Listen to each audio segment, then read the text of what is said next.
Hi guys, Gary here, ambassador to Northern Runner. You might have seen me on video content like our condensed shoe reviews on Instagram, YouTube, and Facebook. Today, I'm going to be chatting with Matt Clark from Hoka One One about two main topics. Firstly, we're looking at frequently asked questions about food and drink when running the Great North Run and sharing a few experiences about that. Secondly, Matt is going to give us a rundown on the styles on offer when considering the Great North Run. Hi, Matt. Thanks for joining us today. How are you doing? I'm good, thank you. Pleasure to be here.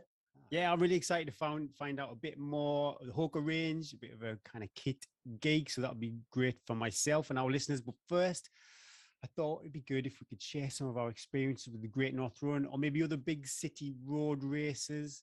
Yeah, so I'd like to say I've never done the Great North Run. I'd like to one day, but I've done my fair share of big city kind of races. I've done a bunch of road half marathons and a bunch of road marathons as well, and some shorter bits and some longer bits as well. So I've got a fair bit of experience when it comes to racing different distances. But yeah, for the big city stuff, really the biggest one I've done is London Marathon. And we were chatting obviously a little bit earlier about how even though the Great North Run, I say only a half marathon, is a half marathon, how it really compares in terms of size and the atmosphere. So I think, yeah, Great North Run is definitely on my bucket list of races to do. You've done the Great North Run, have you, already? Yeah, fortunate for me, it's like a local race for myself. So I've done it quite a few times. I don't want to quote a number because I'll probably get it wrong and it'll be on Strava somewhere or Power of 10 and somebody will say you didn't do it 10 times, you only did it 5 times or whatever. But unfortunately, I've not done it for a few years, but I love the buzz of a big city marathon and a half marathon. And like you mentioned, and definitely on the start line, the Great North Run, the atmosphere, you know, you read the back of people's vests, why they're running, the stories. It's yeah, you know, it's quite emotional when Yeah. a lot of people are chasing times that, and that's perfectly valuable. People are running for various reasons and much bigger reasons than times. And also the Great North Run for me personally was a bit of a catalyst for taking running more seriously. I did it every year and did nothing as far as exercise concerned until maybe about June and panicked that, oh my goodness, I've got this half marathon in 6 months time. And then I had what was maybe arguably, it was disappointing for me anyway. I didn't reach the time that I thought maybe I could have. And then that, instead of being miserable about it, it was a bit of a catalyst to kind of push on and take it more seriously. And I think definitely for people maybe in the Northeast, it is an introduction to exercise. And personally, it's taken me on to lots of events. You know, we mentioned London.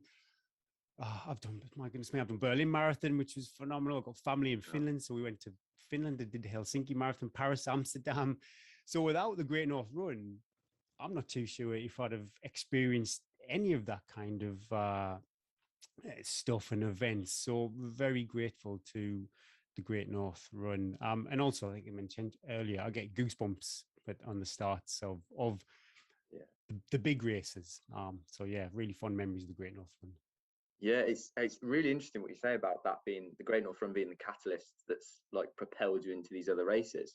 Because I think that's so true. That's true for me as well. Not the Great North Run, but it was I'd been into running for maybe a couple of years, but not sort of like yourself, not massively like serious about it. I wasn't doing huge amounts of training. Yeah. And my mum worked for a charity at the time, and she was like, oh, we've got a place for London Marathon for the charity, you know, one of these places. Do you want it? And this was in maybe like January, and the race was in April. And I was like, yeah, I'll do that. All right, I can do that. And then just I'd done very little training up to that point, and then just sort of went into full-on panic mode and just trained out of my skin for the next 3-4 months, and then did it. And it was that buzz, I think, that you get with those big city races. Like you say, it was I've seen it because obviously it's on telly, isn't it, the Great North Run as well. I've seen the crowds and the atmosphere is insane. So I'm sure that same atmosphere I had at London, I'm sure it's probably even better actually, probably in Newcastle, because everybody's a bit nicer up north. So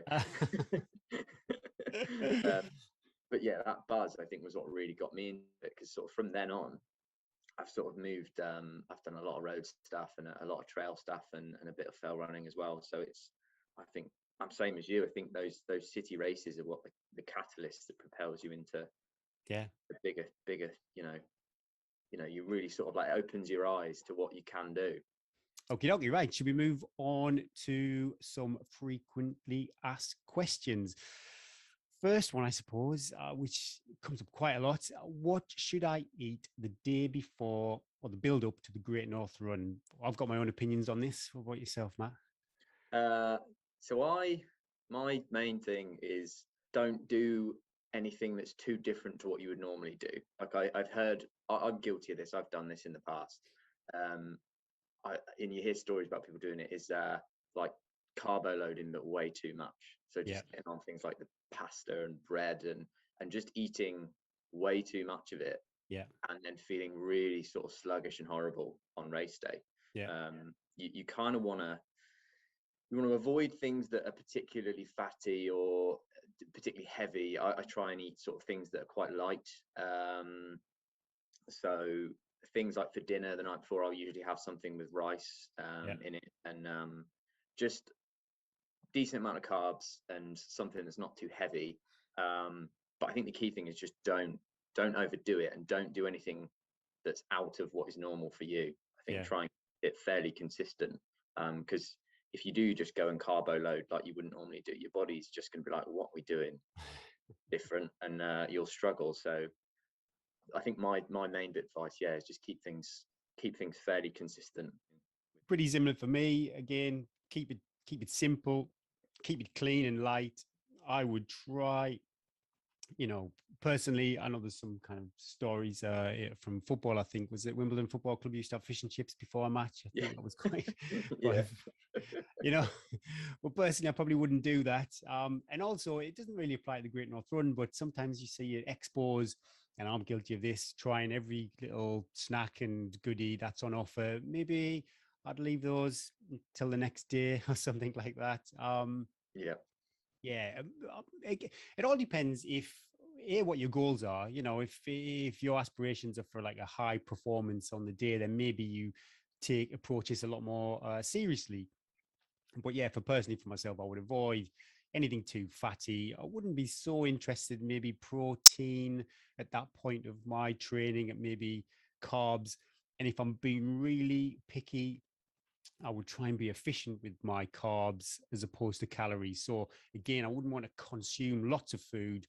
So I might opt for maybe some as a snack. Maybe I might opt for say some jelly sweets or something, which are very carb rich, as opposed to maybe a sandwich, which has lots of other things going into. And I would probably sip an energy drink just to keep my electrolytes and my energy levels topped up. And I would avoid whole grains, but you'll probably know personally yourself if you're sensitive to those things. Yeah.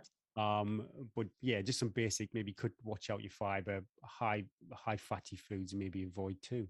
What's next on the list? What should I eat the morning of the Great North Run? Same bit of advice again. Whatever you normally have for breakfast. So I mean, I have porridge pretty much every morning. Yeah, snap. Which is awesome for running because it's got plenty of energy, plenty of carbs. It's not too heavy, and it'll keep you full for a while. So that's what I'll have. I will have porridge, because that is what my stomach's used to. I'll maybe put in a bit of peanut butter, a bit of jam, maybe just for a few extra carbohydrates in there, and I might have maybe a little bit less than I would normally have, just to make sure I'm still feeling nice and light, because I just want to avoid that sort of, when you overeat, you feel heavy and sluggish. So I just think that absolutely kills you in a race. So I would say have whatever you normally have, just to keep things consistent, and just maybe think about the portion size a bit, and maybe if you can modify it a little bit just to get in some more carbs. I do exactly the same.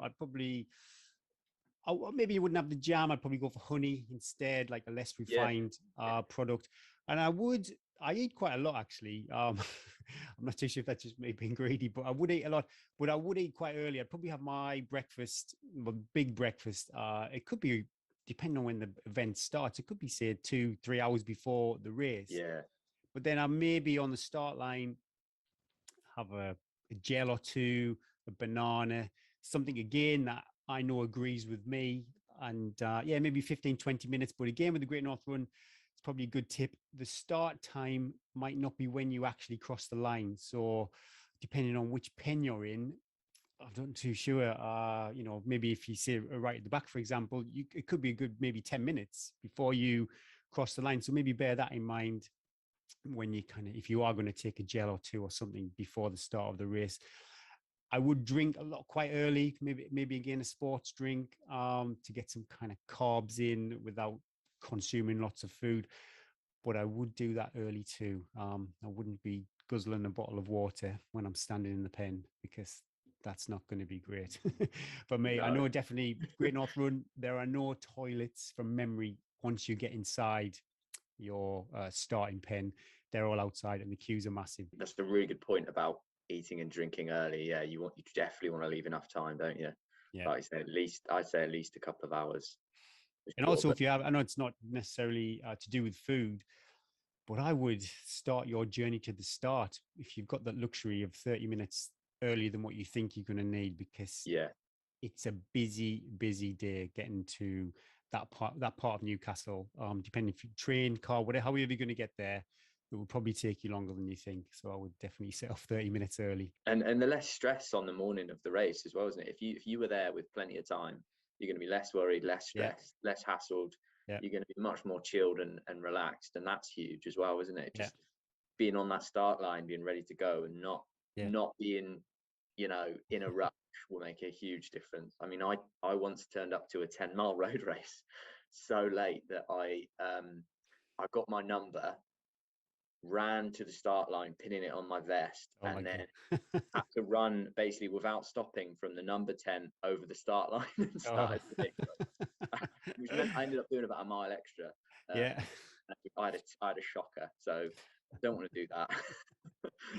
No, but and there is, seriously, there's a lot of admin with the Great North Run. If you travel on your own, you've got to get your stuff on the baggage bus. They leave at a certain time, so yeah, get there early if possible, and don't want to be running to the start line. No, definitely don't. All right, and so you're there. You've had your breakfast. You've had your meal the day before. You've had your breakfast. You're in the pen. What would you carry during the race? It doesn't have, maybe it's a longer race, but I suppose typically we're talking about a half marathon today. So personally for me, for a half marathon, I probably wouldn't carry much, if anything, really, because I personally, I've done a fair bit of racing and I train quite a lot, so I know kind of my body and what it's capable of.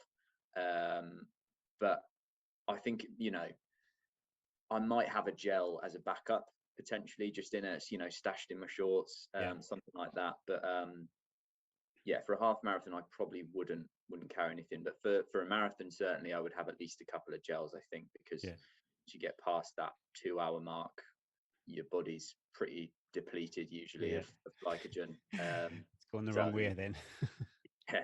So you do need a bit of something to sort of combat that. But I kind of think if you are, if this is the first time you're doing something like the Great North Run, I would say 2-3 gels max, or maybe some, depending on if you've got a pack or like a bum bag or something, maybe some fruit pastels or jelly babies, something like that is going to be enough to get you round.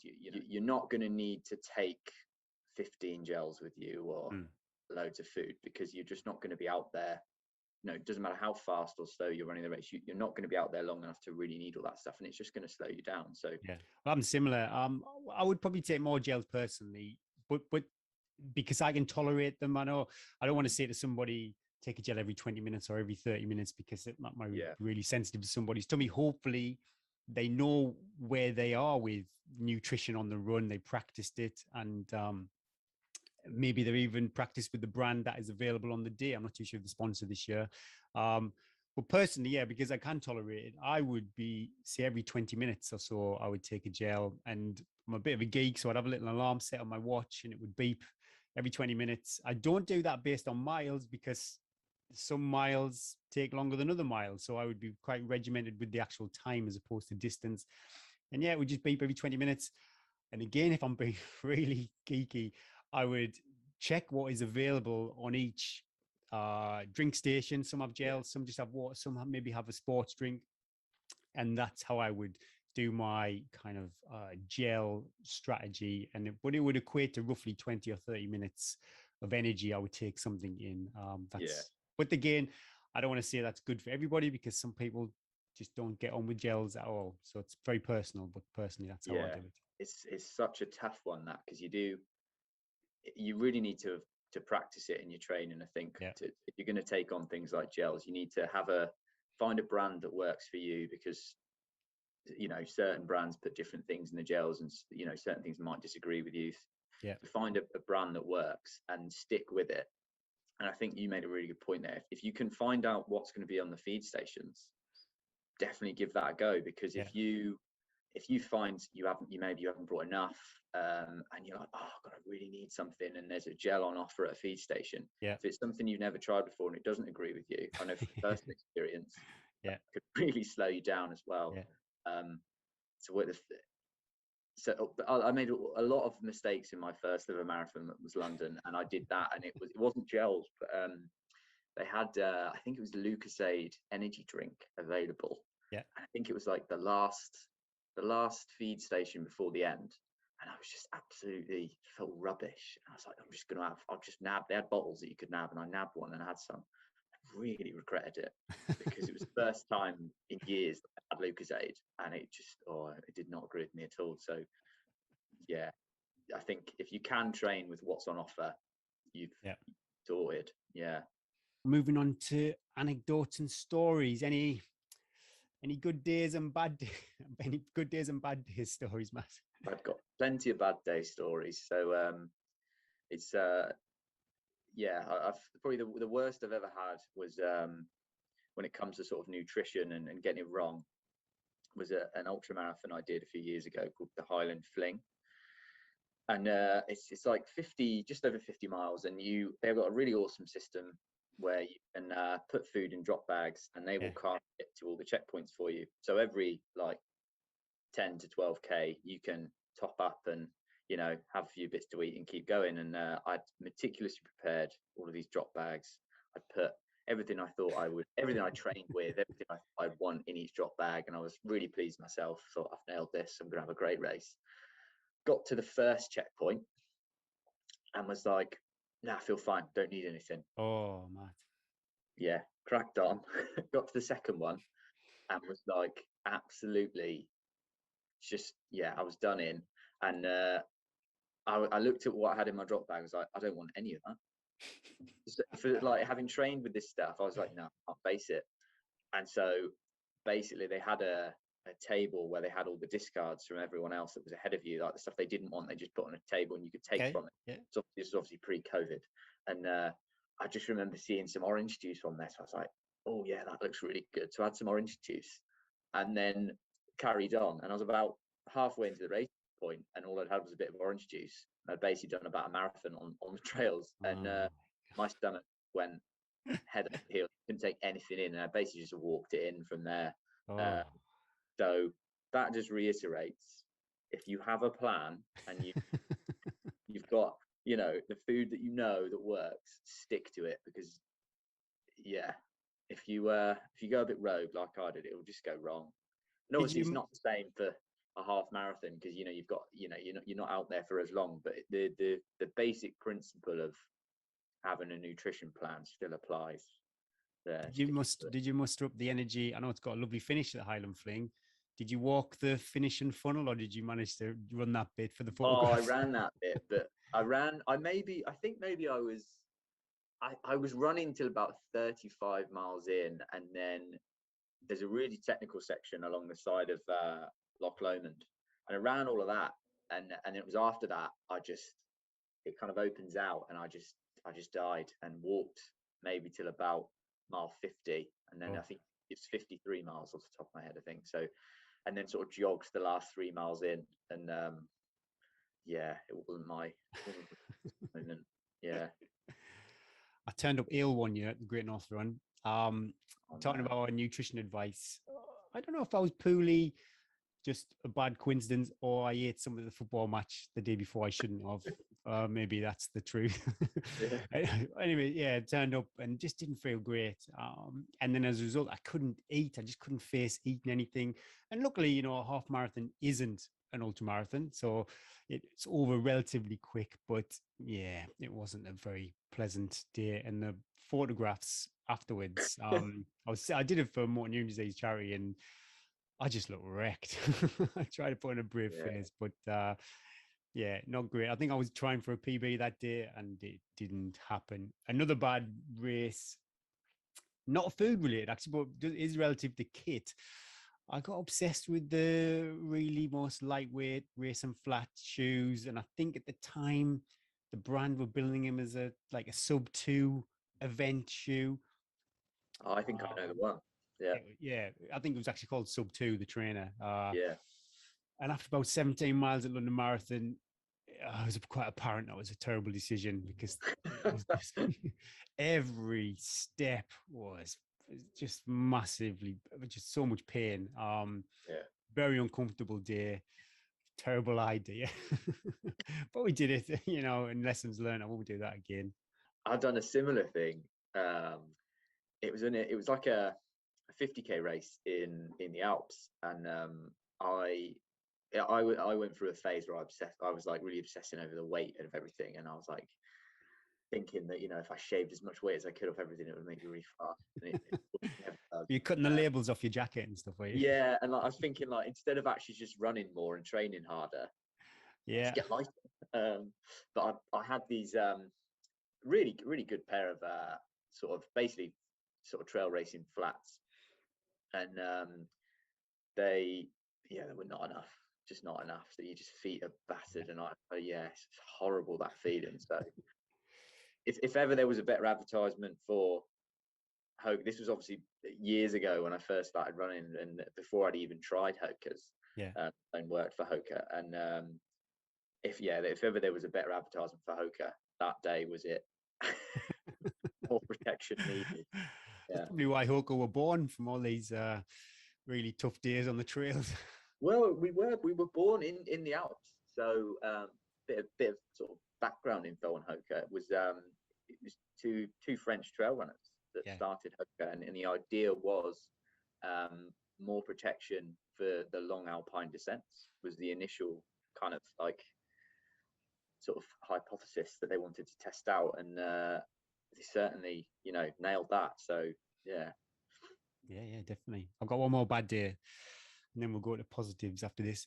This is very specifically the Great Northern, actually. But yeah, apparent for probably many big city events.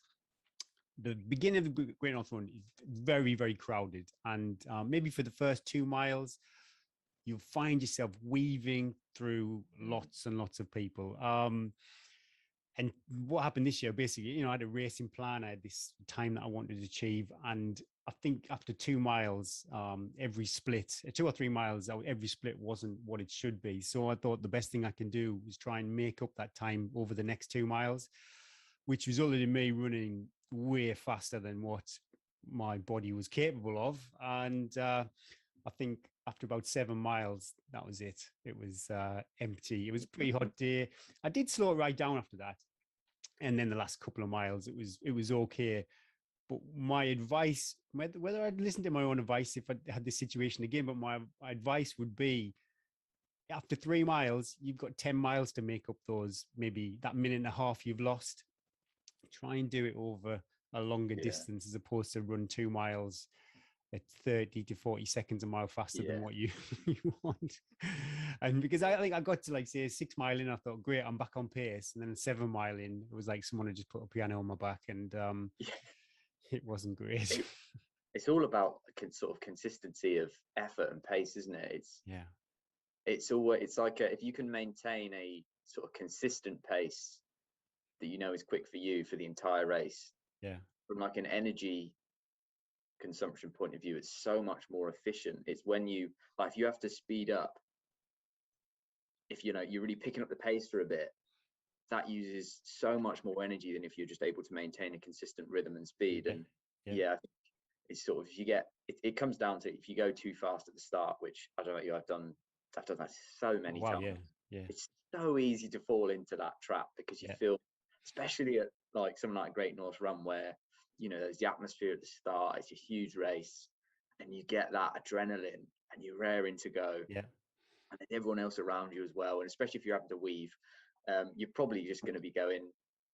If you don't look at your watch, if you've got a watch that'll tell you your speed, your minute per mile, or if yeah. you do it minute per kilometer pace, I'd say it's always worth really keeping an eye on that in the opening miles, because if you just go off feel, you'll be running a lot faster than you think you are. And also, the Great North Run's a good point. It's quite a downhill initially. You do Oh, there climb you go. again, and the whole race is it's a net downhill. It doesn't feel like it when you're doing it, but yeah, definitely, it's got potential for a quick start. But like I say, if you get stuck behind lots of people, you're doing all this weaving and stressing out, and then trying to catch up that time later on isn't good. All right, enough negatives, positives. When have you smashed it? Positives. Not many times, to be fair, but one, I think probably the best race I've ever had from a kind of nailing the nutrition and the prep and everything was it was a trail half marathon I did when I used to live down in Hampshire. And it wasn't a huge race or anything like that, but it was obviously the same distance, but with a bit more climbing than a road race. And I'd nailed the day before in terms of food. I'd had a really good dinner. I think I'd had for dinner before just like I think it was a Thai curry, but like just small portions, like Yeah, rice, veg, a bit of sweet potato, nothing too dense or anything like that, and just lots of water, lots of electrolytes. And then the morning of, I'd had just the usual breakfast. I'd had the porridge, not too much portions, and I just felt great. Like if you get these things right, you'll just feel so much better on the yeah. day. You'll enjoy it so much more as well, because it was one of those races where I just felt great the whole way around, and I didn't do too bad. And yeah, it was that's one that really sticks out, as not because it was spectacular or anything like that. I just got the basics right, Yeah, and it's harder than you think to do. It's you've got to really sort of pay attention to what you're doing, but you got some discipline, I think. you do, yeah, you do, and it's yeah, super important. It's yeah, that's probably the best sort of success story I have. I've got many.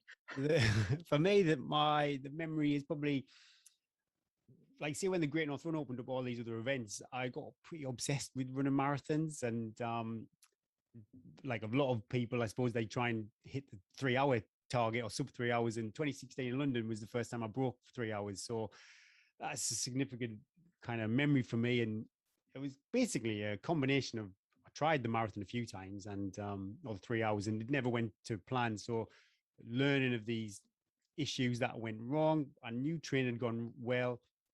I was really diligent with the food on the day. I think, like I mentioned earlier, I'm fortunate I can take gel. So every 20 minutes, I would have had a gel from the off. I never had this like a lag. So maybe I'm not going to take a gel for an hour. It was immediate. Every 20 minutes, a lot of gels. It's a lot of gels, but that's what I tried. And what I found is I never really had an energy dip all the way. I was tired. I'd be lying if I wasn't tired, but I was always in control. And I think also, because I was so disciplined in the early miles, when it's so tempting to go flying off, I didn't. I looked at my watch. I looked at, luckily again with the event like the, say, London Marathon, you have gantries. So even if your satellite, your GPS is a bit adrift, you know where the miles are. And I'd kept it. What I did actually, I'd see the mile marker coming up. And if I was running too fast, I'd consciously ease off. So I'd give myself a little bit of an active rest, I suppose. And that, I maybe could have run faster on that. I think it was like 2:59:39. So it was pretty close. But it was a very mindful and disciplined run. And Yeah. the end of that race, which on a lot of marathons is pretty, it's full of carnage, basically. People's days hadn't gone well. People stretching out hamstrings and stuff like that. But I just kept being in control, and yeah, got the time that I'd been training for. And yeah, when I used the drinks, I used every drink station. And what I would say as a tip, don't necessarily charge for the first bottle. You see, they're usually quite long. Sometimes even there's volunteers a bit after the drink station still handing out water. So avoid the mad rush of the drink station if you can, and pick your point Yeah. wisely. But yeah, 2016 London Marathon, ate well, trained well, drank well, and and be disciplined with my pace. I Yeah. really held it in the first, say, half a dozen miles, and it went well. That's such a good point. I think you it's that discipline and it's having a plan, isn't it? You had a plan. You Yeah, knew what you were doing. You knew what splits you needed to hit. You knew what you needed nutrition wise. yeah, You'd prepared well. You stuck to your plan and it paid off. And yeah. that's so satisfying when that happens, isn't Oh it? my goodness me. Yeah. So I think the more you can, the more you think about this stuff, the more you know what you need to be doing in the race. Like if you've got an idea of a time you'd like to run for the Great North Run, work out what your splits each mile need to be, or what your Yeah, plan is, whether you're going to maybe try and take it easy in the first half and speed up in the second to do a negative split. yeah. It's just having a bit of discipline and yeah, a bit of thought about what you're going to do, and when it does come together, it's such a satisfying feeling. Yeah. You So I might think have that's those standout races where you do run maybe 15 seconds a mile faster, but more often than not, those 15 seconds a mile turn into negative minutes later on in the race. yeah, So if you can just, if you check your watch, whatever it is, if you're running too fast, just, yeah, try and yeah, rein it in again for the next mile, because 9 times out of 10, it will catch you out. yeah. You do sometimes have, I don't know if you've ever had this, where you've had a race where your prep's been, possibly through no fault of your own, your prep's been shocking and you've Yeah. been feeling crap and you think, oh, this is going to be an absolute nightmare. And for whatever reason, you have an absolute stormer. Like once in a blue moon, that does happen. But Yeah. to try to rely on that is not wise. All right, then. So we've done all about nutrition. We've had some anecdotes, some good days and some bad days. And now we're going to talk about kit. This is what I've been waiting for, Matt. So, yeah, if you could talk us through some of the Hoka range, that'd be fantastic. Yeah. So kit, shoes mainly. They're obviously that's the tools of your trade when you're a runner. So that's probably the most important bit of running kit you're ever going to own is your Yeah. shoes. So it's really, really important to get your shoes right. And I would say if people are doing the Great North Run for the first time, and maybe that you've just started running and you're not too sure where to go, what to do, it can be buying shoes online can be a minefield if you don't know what you're looking for and you don't know what you need. So the Yeah. first tip I would always say for any runner, if you're unsure on shoes, is to go to a shop like Northern Runner, get gait analysis, get fitted. They know everything you would possibly ever want to know about Yeah. every brand of running shoes. So the best bit of advice is get into a shop and speak to the guys at Northern Runner because they will sort you out with what you need. So that's the first bit of advice. Secondly, when it comes to sort of the Hoka range, we've got a huge range now. We split it into three categories. We've got category number one called Glide, Yeah. which is high cushion, really comfortable, relatively low weight shoes. All of our shoes at Hoka, we try and make as light as possible. You'd be amazed at how light the shoes are, given how much cushion we often pack into the shoes. But Glide shoes are kind of the typical Hoka experience. Lots of cushioning, really marshmallowy soft, feel great on the foot, nice and durable. That's sort of category number one. Yeah. And for most people, that is going to be what you want and what you need. That's going to get you to the end of the race. Your feet are going to feel great. Your body's going to feel great. You need that comfort and protection. Yeah.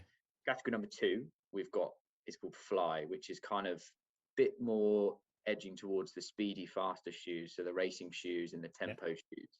And they're amazing for going fast. They're going to still give you protection that you want from a Hoka, but they're going to have a little bit more zip and a little bit more kind of response to them. And for a lot of people, that is also going to be a great option for things like race day. But that's where getting, choosing what you want, whether you want a Glide shoe or a Fly shoe, knowing the difference and knowing what's going to be best for you is where getting into a shop is going to be crucial to get that advice. Because they'll know, they'll ask you questions like, what's your mileage? How much training have you been doing? How much experience have you got? Yeah. And they'll be able to help you avoid the pitfalls like we discussed earlier of buying a super lightweight racing flat and then getting that into second half of the race and be like, this was a terrible move. Yeah. So it's knowing what's what. But yeah, we've got that glide and the fly categories for road running. They're your main two within the range. We've there's certain shoes within the range, like the Clifton in the glide range is our kind of mainstay. Kind of we call it like a bread and butter trainer or an everyday mileage shoe. So it's lightweight, but it's very well cushioned, nice and flexible. It's very durable as well. It's kind of that shoe you're training for the Great North Run. Yeah. You're going to do the bulk of your training in this shoe. That's what it's designed for. So I've been running in the Clifton since Clifton One. So, and that was, I love that shoe. You know, it took me a bit of a leap of faith to purchase it because it was quite different to the shoes I'd normally run in. But and I think that was my 2016 London Marathon shoe too. So it was fantastic. Amazing. Yeah. It's changed a lot over the years, the Clifton. We're on version 8 now. Yes. So I think the big thing that's changed is the durability over the years. So the Clifton One was fantastically light, very soft, felt amazing, but you wouldn't get the full 500 miles that you'd expect from a mileage pair from it, that's for sure. And over the years, we've worked really hard to basically improve the durability of it whilst keeping the weight relatively low and still giving you that nice soft feel. And that's really hard to do because usually to make a shoe more durable, you have to make it heavier. And but we've found some quite innovative ways around that problem. It's definitely gained a few grams over the years, but it's still, for what it's designed to do, pretty much the lightest shoe in its class. So it's still a fantastic option. And that's going to be the perfect shoe for a lot of people because it's still light. It's still got cushioning and the protection. It's going to get you to the end of the race and your feet are going to feel great. And we do also, so that's in the glide range. In the fly range, we have shoes like the Mac and the Carbon X.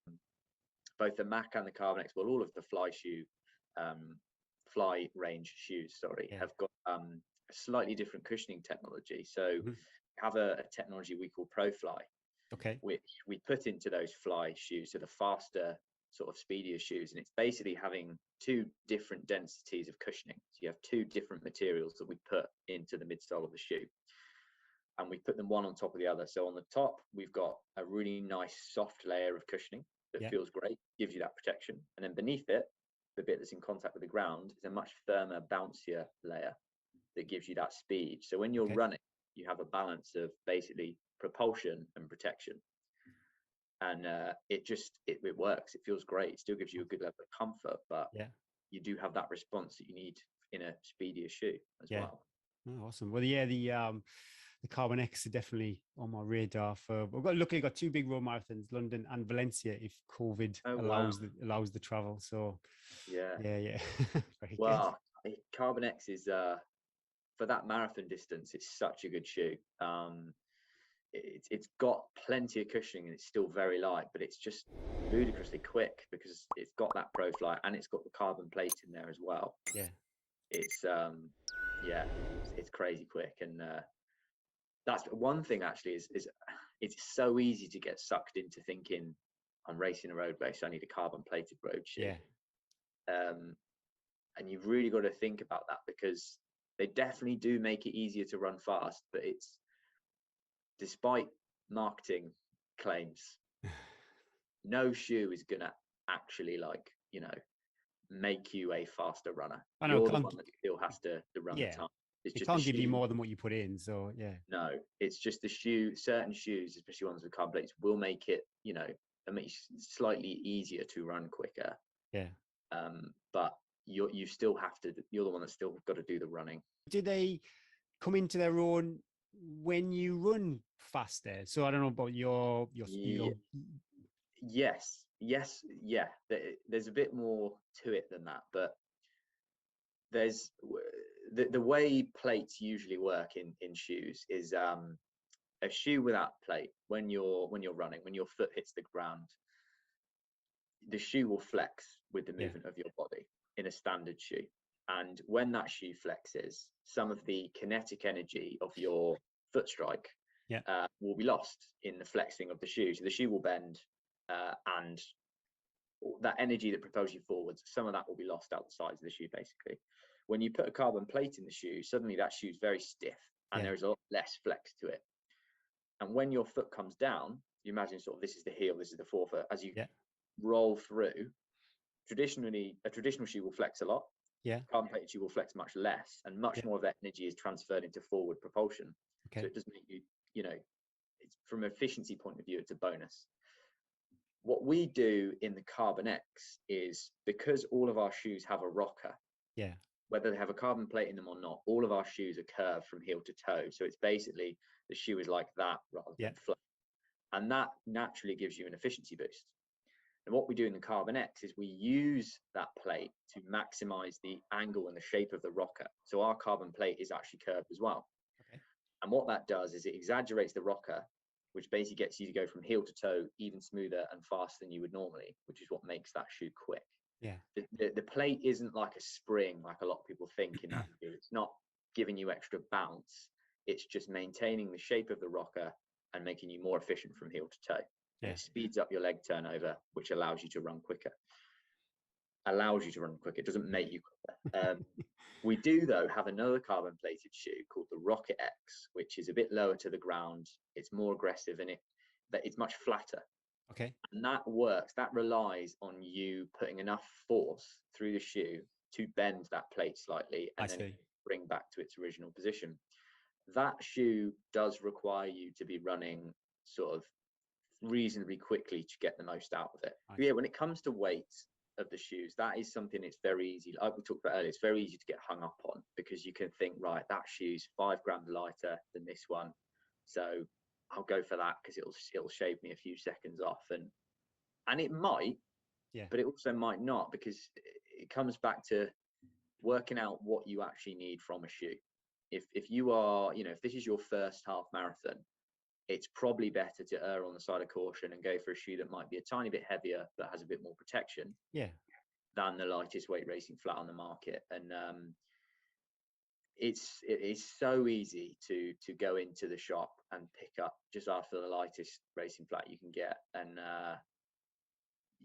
it might work, it might not. I think with your shoes, it's always better to be cautious. And I mean, there's various studies on this actually that have shown that the weight of a shoe only starts to actually impact on your speed once you get above 300 grams, which seems really counterintuitive, but it's been demonstrated in a few studies now. So, most everyday mileage trainers, so I mean, the Clifton comes in at 250 for a men's 8.5, so it's well below that 300 gram threshold. But most everyday mileage shoes with plenty of protection cushion are at either just below or just over that 300 gram mark. So you really sort of have to think, right, well, for me, is it worth going for that 200 gram race flat and risk my feet being on fire at mile 8 or 9, or just being like, you know what, I'll go for the 250 gram shoe that's more comfortable, and that's going to allow me actually to run faster. And you might not be hobbling around so much the next day too. Exactly. Exactly. Gait analysis is really important. It's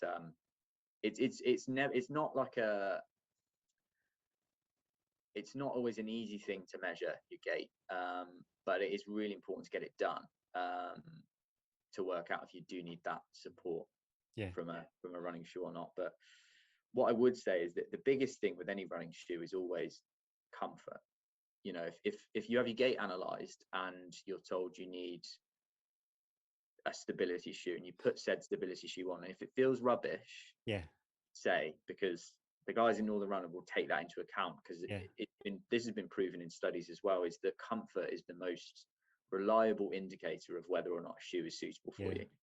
Your body knows as soon as you put that bit of footwear on, if it feels good, it's probably going to work for you. Your feet are super smart in that regard. The perfect illustration of this is part of my job is to go into running shops and train the staff on Hoka footwear. And I was having this discussion with some people in a shop yesterday, and one of them was saying that Hoka's like, they were just like, oh, I just can't get on with them. I know the cushioning's there and the protection's there, but just the shape of them for whatever reason didn't suit their foot.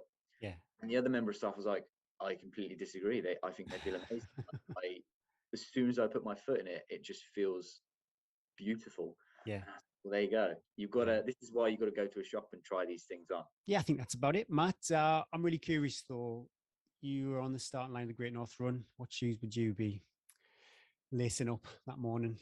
I would be wearing the Rocket X. So having just talked about how maybe it's not always best to go for the perfect racing, lightest weight, firmest racing flat. That's what I would use. But That's alluded to your goal times then, really. If you, I'm doing the maths now. I would want to be, yeah. I mean, I've had that shoe for a few months now, and I've done a lot of sessions in it, a lot of training, sort of faster runs and track sessions in it, and I know what I can get away with. So I've tested that shoe, and I know I could run that distance in it, and I know my body's used to it, so I can opt for that shoe. Yeah. Even like if I just got it, if I bought that shoe the week before the race, I wouldn't wear it for the race. I would wear something like the Carbon X or maybe even the Rincon. The Rincon is it's basically it's a mileage shoe with the weight of a race flat. Okay. It doesn't have a carbon plate in it or anything, but it feels comfortable. It's so light. It just feels really fast. And it would probably either be the Rocket X as my choice number one, or the Rincon as my choice number two. Oh, that's fantastic. I'm sure our listeners will be really grateful for your insight. And yeah, I'd just like to wish everyone good luck. The Great North Run in any big city or any races that they're taking part in. Best of luck, everybody. Yeah, likewise. Thanks, Matt. Cheers. Thank you.